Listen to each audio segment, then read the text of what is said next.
Good morning, viewers. Welcome to Consumer Short-Term Classes. This is of July 1999 lower grade Telugu shorthand examination paper. Get ready. 5 seconds. Start. అభివృద్ధికి అవకాశాలు అన్ని వర్గాల ప్రజలకు సమానంగా అందించాలని రాజ్యాంగ నిర్మాతలు అభిలషించారు. అందుకు అనుగుణంగానే ఈనాడు భారతదేశంలో విస్తృతంగా చర్యలు చేపట్టడం జరిగింది. అయినా అల్పసంఖ్యాక వర్గాల ప్రజలు సామాజికంగా, విద్యా విషయకంగా ఎన్నో సమస్యలు ఎదుర్కొంటున్నారు.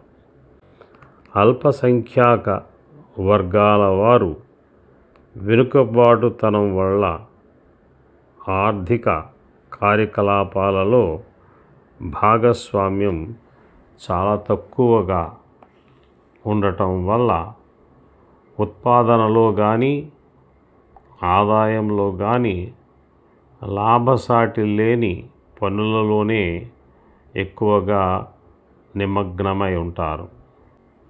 అయినప్పటికీ ఈ అల్ప సంఖ్యాక వర్గాలు చెప్పుకోతగిన రీతిలో వ్యవసాయ సంబంధమైన కార్యక్రమాలు చేపట్టకపోవటం ఆశ్చర్యం కలిగిస్తుంది. అలాగే భారీ మధ్య తరహా పరిశ్రమలలో కూడా వీరు ఎక్కువగా ఆసక్తి చూపకపోవటం కనిపిస్తుంది. గనులు, ఖనిజ సంబంధమైన పరిశ్రమలలో కూడా వాస్తవంగా అల్పసంఖ్యాకులే ఉండటం గమనించదగిన విషయం. ప్రభుత్వ ఉద్యోగాలలో, ప్రభుత్వ రంగ సంస్థలలో, ముఖ్యంగా ఉన్నత పదవులలో తక్కువగా కనిపిస్తారు.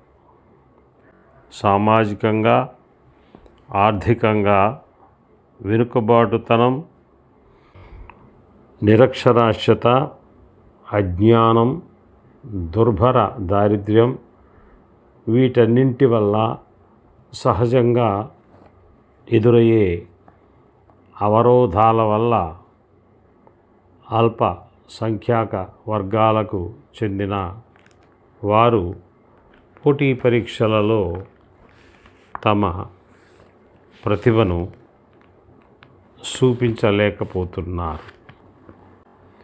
ఈ వర్గాల ఆర్థిక పరిస్థితిని మెరుగుపరిచేందుకు ఉద్దేశించిన విధాన నిర్ణయాలు, విద్యా శిక్షణ కార్యక్రమాల ద్వారా ఎప్పటికప్పుడు వారిలో నైపుణ్యతలు కల్పించి యాజమాన్య సామర్థ్యం, కొత్త పనులు చేపట్టే ఉత్సాహాన్ని కలిగించే విధంగా ఆర్థిక సాంకేతిక సహాయాన్ని అందించాలి. ఆర్థిక స్థితిగతులు మెరుగుపరిచేందుకు గ్రామీణ, పట్టణ ప్రాంతాలలో వారి సర్వతోముఖాభివృద్ధికి తగిన పథకాలను చేపట్టాలి. వీరి కోసం అన్ని స్థాయిలలో సహకార సంఘాలను నెలకొల్పాలి. పెద్ద ఎత్తున ఉపాధి పథకాలను కల్పించే విధంగా కృషి చేయాలి. అల్పసంఖ్యాక వర్గాల ప్రజలకు పరపతి సదుపాయాలు అందుతున్న తీరు సమీక్షించేందుకు వాణిజ్య బ్యాంకుల అధికారులతో విరివిగా సమావేశాలు నిర్వహించాలి. సేవా రంగంలోనూ కుటీర పరిశ్రమలలోనూ చిన్న చిన్న వ్యాపారాలు చేసుకోవటంలోనూ ఎక్కువగా ప్రోత్సహించాలి.